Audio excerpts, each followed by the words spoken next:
काल इतका जबरदस्त पाऊस झाला की सगळं शेतात पाणीच पाणी झालं. म्हणून बघा इकडे शेड बांधलेला आहे.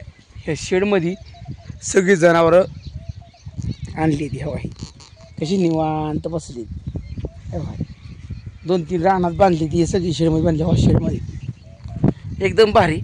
काल काय केलं, जी मोठी मोठी दगडं होती ती सगळी खोऱ्यानं ओढली बघा. आणि जर तर डबरं होतं तर ही अँगलची जी माती निघाली होती का, म्हणजे डबर पडताना तीच माती इकडं टाकली चप्पाई केलं बघा. वैरण बिरण टाकून सगळी मसरं निवांत टकाटक केली. बघा कशी केली ती, कशी बसली ती. आणि करडांना सुद्धा औषध पाजलं आहे आणि करडं बी निवांत बसलीत बघा. करडांना थोडासा फरक पडला आहे, अजून काय पूर्ण फरक पडला नाही. कारण का 2-3 दिवस तर औषध पाजल्याशिवाय ती करडी बरी होत नाही. कारण डोक्याला एकच ताप झाला की सगळा खांडवाच तुम्हाला सांगतो आजारी पडला आहे. म्हणून त्याचा उपचार केलेला आहे आता. आणि ह्या बाजूला पण तुम्हाला सांगतो का, ह्या बाजूला मी शेड वाढवलेलं आहे बघा. अजून ह्याच्यावर पत्र ठोकणारा आलाच नाही, येईनाच झाला आहे. मग आता किती दिवस लावतो आहे का माहीत. कारण का पत्र मारलं ना मग निवारा चांगला होतो आहे. मग किती पाऊस होऊ द्या मसरांचा हाल अजिबात होत नाही. तर पाऊस पडला की मसरांच्या इथं दलदल होती. पण तुम्हाला सांगतो इथं मुरुम भरलेला आहे आपण ऑलरेडी. आणि हे मुरुम भरल्यामुळं इथं आपल्यात पाऊस जरी पडला तर चिखल होणार नाही. फक्त एखाद्या ठिकाणी डबर कुठं असेल ना त्या डबऱ्यात तेवढा चिखल होती पाण्यामुळं. आणि मासे एक लय दमवायला लागलेल्या. ह्या माशांना काय उपाय असला तर मला सांगा राव. कारण का मासेच लय येते द्या. आणि तुम्हाला सांगतो दूध काढायच्या वक्ताला मसरसारखी पाय हाणती ती. म्हणजे माशांचा प्रादुर्भाव ही पाऊस पडला की लेज व्हायला लागला आहे. काय करायचं बघा. तुम्हाला सांगतो म्हशी वगैरे बसली द्या निवांत. पोटात भर केल्याशिवाय म्हशी बसत नाही ती. आणि आता ह्यांना हिंडवायचं कुठं म्हणलं तर हिंडवायचं जागा नाही. का जरा जकडं पेरलेलं आहे. तुम्हाला सांगतो आता रानच पडाक नाही. ही आमची 2 तुकडी तेवढी आता नांगराची राहिली ती, पण ती नांगरबारासुद्धा येणं झाला आहे. ट्रॅक्टरचा काही घोटाळा झाला आहे म्हणते. म्हणजे इतकी अवस्था बेकार आहे हवा पूर्ण. तुम्हाला सांगतो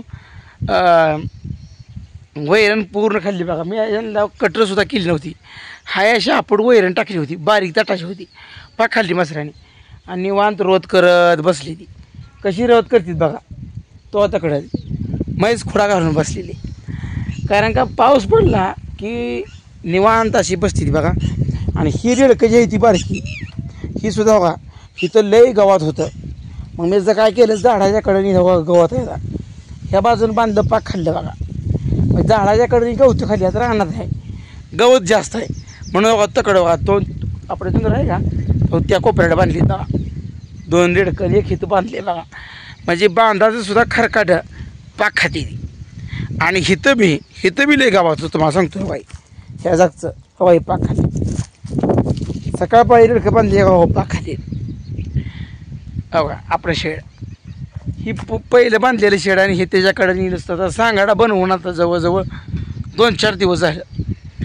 काय करायचं ह्याच्या पत्रा डोकाय बघायला गेलं तर तासाभराचं काम राहिले तरी पण ती येणार. ती पत्रा मारला ना मग आत दलदल होणे भानगड नाही. कारण का आत पाऊसच जात नाही. मग आत जर पाऊस नाही जाय ना तर दलदल कशी होणार, होत नाही दलदल. हवा खेळती राहते. आता येऊन जाऊन वर लिकेलं जर वारं सुटलं तर तुम्हाला सांगतो थोडं खाली येणार आहे. आणि ह्या दिवसात काय खाली काढला पाऊस पडत नाही. मृग नक्षत्र चालू आहे बघा. आणि ह्या मृग नक्षत्रामध्ये सुरुवात तर चांगली झाली. काल अचानकच पाऊस आला. 15 मिनटं पाऊस पडला. लय काय पडला नाही पण 15 मिनटात सगळ्या शेतातनं पाणीच पाणी करून सोडलं. आता काही जणांच्या पेरण्या राहिल्या होत्या त्या पेरणीला सुद्धा आता चालना मिळणार आहे बघा. तर दोस्तांनो तुमच्या भागात पेरणी झाली का नाही. आमच्या भागात थोड्या पेरणी झाली ती. म्हणजे 20% पेरणी झाली, 80% पेरणी बाकी आहे. तर तुम्हाला सांगतो जर तुमच्या भागात पेरणी झालेली असेल तर आम्हाला नक्की कमेंट करून सांगा बघा. तुम्हाला दाखवतो हो ही कशी म्हशी बसली. 4-5 सगळे आपल्या ही म्हशी दुधाची आहेत. ह्यातल्या 2 म्हशी 2 टायमाला दूध द्यायची आणि एक म्हैस एका टायमाला दूध देते बघा. म्हणजे सकाळ संध्याकाळ दूध आणि खायला बी आपल्याला दूध लागते ना. म्हसरं घरची असली की दूध किती बी खावा, दही करा, ताक करा, तूप करा, हे सगळं कशामुळं घडतं तर स्वतःची घरची म्हसरं असल्यामुळं. घरची म्हसरं नसल्यामुळं मग कसं सांगा बरं. आणि एकाच दूध आणायचं म्हटलं तर ते दूध चांगलं मिळतं का? अजिबात मिळत नाही. त्यामुळं स्वतःची म्हसरं असणं अत्यंत गरजेचं आहे.